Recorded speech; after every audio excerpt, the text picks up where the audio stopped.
All right, we're rolling here. I got my co-host Robert. This guy never leaves me alone in his office. What do we got today?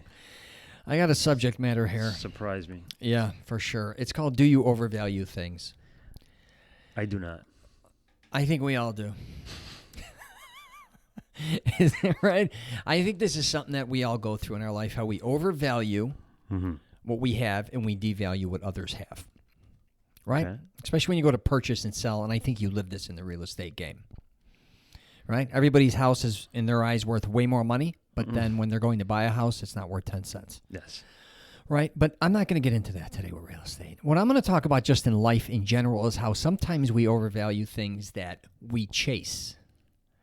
We think... Because we want it so much? Yes, and when you get it, it's the biggest letdown. Not always, but a lot of times, not just a home. It could be a car. It could be a certain type of possession. It could be a Rolex. It could be we get tired of it. Because jewelry. It's a dream. We fantasize over something, and as soon as you get it, it's good for the first couple of months, and then that's it. I think it's the pursuit of it. Yes. That's more exciting than the actual material. I used to do this, and for you, because most of our age demographic is 18 to 35, so it's in a lot of dudes. I'm at like 82% men now. And the reason I bring this up is, guys, I'm going to tell you something, what you might want to do. Instead of kind of overvaluing things you want to chase financially and you being miserable that you don't have them, is spend a little money testing them. Now, a lot of people may be like, are you crazy? So, for instance, this is what I used to do when I was younger. I'll be very honest with you. If I wanted a car, a certain car, I would go rent that car or something similar. Try it, yeah. Yeah, and nobody would do this. They're like, you're crazy. So I wanted to try a new Cadillac. I'd go rent a Cadillac for a week. I want a new Beamer or try one out. I tried it. Lincoln. It could be a boat for a weekend when I'd go to Don't buy a boat. Just don't. No, don't buy a boat. I'm just saying. But have a friend that has a boat. Yeah, I know. Boats are brutal. My whole family's obsessed with boats. But being involved with them being obsessed with boats, I knew all the complications that came with them. And talk about a devaluating type item if you buy it new. Holy shit. But my point being in this situation, Robert, I think we're both older now. But a lot of times you're chasing things back to you think they're more valuable than they really are. What do you think? I've learned over the years to control my emotions. I think buying stuff is emotional, right? Most people buy out of emotion. Yeah. I think that's why more women buy stuff than men. Okay, you threw women under the bus there. Right there, right under the bus. It's a big bus. Something tells me you got a credit card you got to pay off for your wife. I always ask her, do you need, the 300th pair of shoes, right? You only got 2 feet, right? And they're small at that. So, no, I'm just kidding. Wait, let me interrupt you 1 second. My uncle had a saying, and his saying was, because he has 6 daughters, he basically raised 7 girls, not including his wife or his mother, right? So he's all women. Anytime he'd go anywhere, his number one saying is, do we need it? Yeah. Right? Think about it. Go ahead, Robert. And that's the exact train of thought I have, everyone loves buying stuff, Everything new is just that, new, right? It's new to you. It smells new. It looks new. It's the new gadget.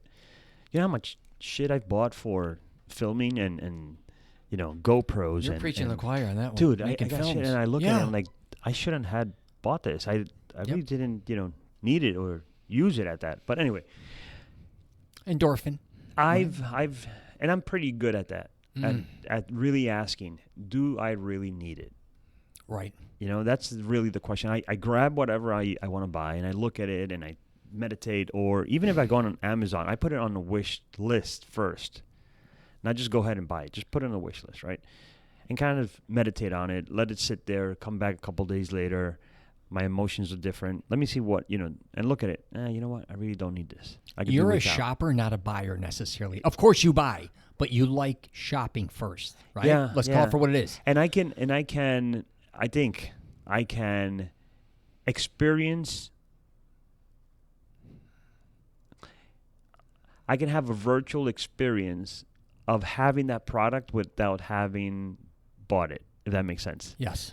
Like I look at it and I study it and and with all the pictures and graphic online, you can spin it, do whatever you with these 3D things, right? And really kind of feel like, okay, I already had it. Now what? Right. now I put it on the wish list or just leave it alone. And then how do I feel now? Well, you know what? I really didn't want it that bad. Yes. And I avoid spending whatever it is. And I do the same thing with cars. I picture myself already in that car and how great it was and how good it smells. And then I'm like, okay, that it's a coupe, it's a 2-door. It's speedy. Where am I going to speed to? I'm getting older to get in and out of the car. It's You're a pain in the ass. Insurance. I'm thinking stress, this and that. I'm like, it. you know what? I'm glad I didn't, pick Right. that Maserati or that, whatever car. I'm like, yeah, you know what? I'm good where I'm at, and I'm done with that. And it's funny because it might come back. Mm-hmm. My wife knows me already, and then 2 months later, I'm like, I really want to change the car, buy the car, do. Yeah. And it's like, here we go again. I'm like, all right, you know what? It's like I already went through the purchase mentally. Really? I got you. I don't so know you if emotionally, mentally, Yeah, it's like and everything. I'm exposed. I just That's do away with interesting. that, and then I'm done. And I'm like, you know what? I'm happy. I don't have a $1,200 payment. Exactly. Yeah, or the So- maintenance. Or the maintenance, or anything. Any of it. It's just I'm okay. Because sometimes we're like ego, right? Yeah. It's involved, and it'd be nice pulling up in this car, and people have to comment about it and say, no, it's a beautiful car. And what am I going to do with that? Are they going to help At me this make point, the you're payment? right. In this But if point you're in my life, younger, it's an identity. I have no one to impress. It's the And stress that's, too. I think that's where preaching what you preach in your courses about confidence is being confident enough that you don't need that to be who you are.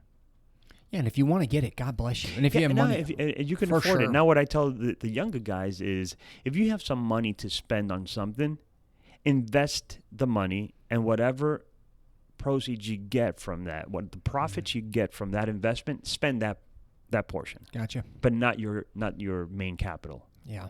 Right? So you, I don't know, you have $100,000, put it to work, make $1,000 a month off that $100,000, and spend the full $1,000 a month, but don't touch the $100,000. Gotcha. Does that make Yeah. sense? Yeah. So then at that point, buy whatever you want, and if you use it, fine. If you don't, but you still have $100,000 invested. Yeah. So that's the way I see things now. I want to do a podcast. I'll hit us up next on it, on possessions and how they they rule your life. Kind of like this a little bit. But They rule your life. they rule. Like your possessions, like you wanting possessions and then you getting those possessions and then you having to maintain those possessions. How you don't realize you become a slave to certain possessions a lot of times. Could be a home, could be car, could be a business. Yeah. A lot of times we create things. Because everything needs attention at the end of the day. So Yeah, the and you more got- you have, the more problems you have, let's say, right? Yes. Not necessarily problems, but Right. you have more responsibilities and obligations, Yeah. right? So again, you have a home, you have to maintain it, you have to do whatever. You have a car, you have to maintain it, clean it, wash it, change your oil change, Yeah. services. If you have a business, you have to make it grow, and you have employees and taxes and CPA and all that. Yep. So the more you have, the more responsibility you're going to have, the more stressful it can be to a certain point. I mean, you can minimize the amount of stress, right? If you're super well organized and whatnot, but that's Yeah. a different topic. But you could become a slave of your own wish. I did that when I was younger. I was able to buy a Grand National when I was younger with my father, and then I got rid of that car, which I love very much, but we blew the turbo twice. But I always wanted a convertible Mercedes. So we went to South Florida. We got one, a gray market one from Germany, which went up to 180 miles per hour. We brought it for cash. I was super stoked. Convertible. I'm like 21 years old or 22. I don't even know how old I was. A gold convertible. And my father said, because he collects cars, and he's like, hey, don't ever forget this. If you could take a $100 bill and burn it, if it doesn't affect you, that means you can afford a sports car. Right? He said it as, and I'm young, and I thought I can afford it, which I could. But truthfully, when I started to have problems with it, because it was a gray market car and everything was in German, and it hauled ass. I mean, it was one of the fastest cars I've ever been in, Right. because it was made for the Autobahn. But I had to have all this special shit. Brakes. Everything. Yeah. Even more, like Mercedes is Mercedes, but I had to get different things because everything was It was different, and I had a bunch of complications with it after a certain amount of time. And I really overvalued that car, I realized, for my Grand National, even though it was for its time very nice, but one car payment is a third of the other. And the other one I actually ended up liking a lot more, my Grand National, just saying. Now, my point being in and this you thing can get all is, your parts, local parts, services, everything. yeah, I shouldn't have maybe got a gray market car, for one, but it was a great deal. Like I said, it was very unique. My bumpers were different. Like my Mercedes convertible was different than any other Mercedes convertible in the state or in the country for that part. Like that's why I loved it. But then all the complications and stress, also being younger, taking it to clubs, taking it to colleges, I'm always shitting in my pants, stressing is it going to get keyed? Is it going to, like the stress, who's going to do something to it? And then everybody in it, beating the shit out of it. Right. So anyways, that's just something a lot of young people, I think, start with a car. Most people, a lot of young people, they're not buying a home, $500,000, $1 million home where they're, you know what I mean, trying to maintain that. But guys, don't overvalue that. Jewelry especially, I'm going to tell you, God bless, go get jewelry. We've had Rolexes and shit like that. When you wear something like that, a lot of times I realized, you're kind of nervous, not just because you may get jumped. Be aware of that. Don't kid yourself. But going to the gym, leaving it in the locker room, just maintaining that Rolex again to a certain point, maybe, more money than you expected to spend if you start having complications on that. You think you buy something that's very expensive and unique and it's going to maintain itself. That's not the case at all. Dude, quite the opposite. Look, I have my tag, right? It's probably, 15 years old. And it's a nice piece. Yeah. I've had it for 15 years. I wear it probably every single day. I beat it up. One thing I didn't, at that time I didn't know is I have to it's automatic. So I have to send it back for service and oils and whatnot every, 2-3 years. It's anywhere between $400 to $600 to send it out there. Yeah. To New Jersey and back, right? Yep. Dude, I could buy 6 watches, for at $100 a piece. Every 3 to 4 years and have different watches, but one watch alone is going to cost you. I think a Rolex is $900, maybe. Yeah, I think just to send it out and have it exactly reset. But yeah, and the same thing with cars. Special cars need special needs. Yeah, and if they're older cars, we don't consider these things, Yeah, I love vintage cars. I tell people a lot of times you're better off investing in a vintage car, maybe more than a new car because it's going to depreciate. But the maintenance on that new car may be a little more complicated. Basically, just research what you love and what you're going after. I'm 100% behind you. I'm just telling you, I want you to go after your desires. The last thing I want to do is persuade someone not to. But also really pay attention and maybe experiment first. Back to testing a car. You may go even test drive a car, love it.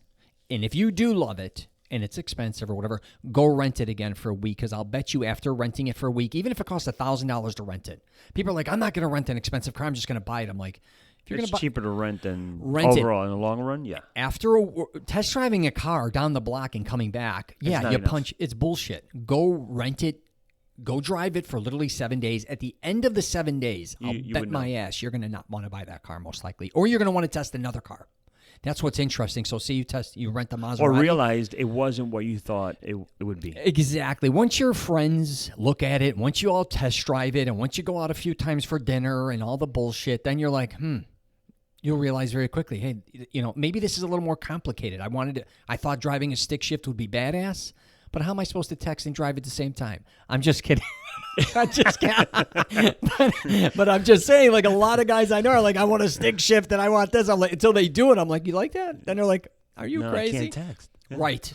It could be many things. Anyway, so I just wanted to do a podcast with Robert on this one. I thought it was an interesting subject. So I think calm down emotionally, do your research, test things out if you can, and then pull the trigger if you really think you should have it or it's valued at what you think it's valued. Especially boats, man. Go just rent a boat, go to the Keys, go on a trip, call it a day, man. Maintaining a boat, unless you live on a lake. No, pull it in, pull it out, wash it, maintain it, insurance, insurance. It's crazy. And then washing it, cleaning it after you're done. Oh, yeah. Nobody helps you. Nobody gives a shit about your boat, but you're done. I'm going to tell you gone. right now. Everyone's gone, and you're there alone for another, 2 hours washing a boat. Yeah, and if you are going to buy a boat, go off the grid. I'm telling you, there's great deals. You just got to go off the grid, especially if you're in Florida. Don't go to the, you know what I mean, certain places that you're going to get yanked, to Palm Beach or wherever the hell you're at. Even Orlando, anywhere. Go in Pensacola. A little town somewhere. Yeah, do that with cars, too. We should wrap this up. My best deals come from cars out of nowhere with these old people. I learned this from my buddy who used to actually have a chop shop. Drive around like these little cities. Yeah, my buddy had a chop shop. He had them in Iowa and Ohio. They'd steal cars from Chicago and go there, change the numbers, and then go trade them in. Yeah, I don't think you should be talking about this. I don't give a shit. He was taking me around to these one-horse towns in Iowa, Ohio. He was selling the cars to them or whatever, but the deals. And a lot of these people in these small towns, low miles, low maintenance, right? They're not beating the shit out of it. A lot of it's garage kept. Yeah. And it's, you know what I mean? Even me, California, the last car I brought was San Diego was $5,000. Wait, no, 5,300. Sorry, it was $7,000 more. It had 70,000 miles. I came to Orlando, went to Sanford. It had 40,000 less, and it was 7,000 or 8,000 less. Mm-hmm. That's how nuts it is. So that's all I got for you guys. That's it, Robert? That's it. So buy a house from Robert is what he's saying. Basically, yeah. Yeah, that's it. All right, I'm going to wrap it up there, guys. You got any questions or comments, hit us up. I'm at richcelenza.com. Take care.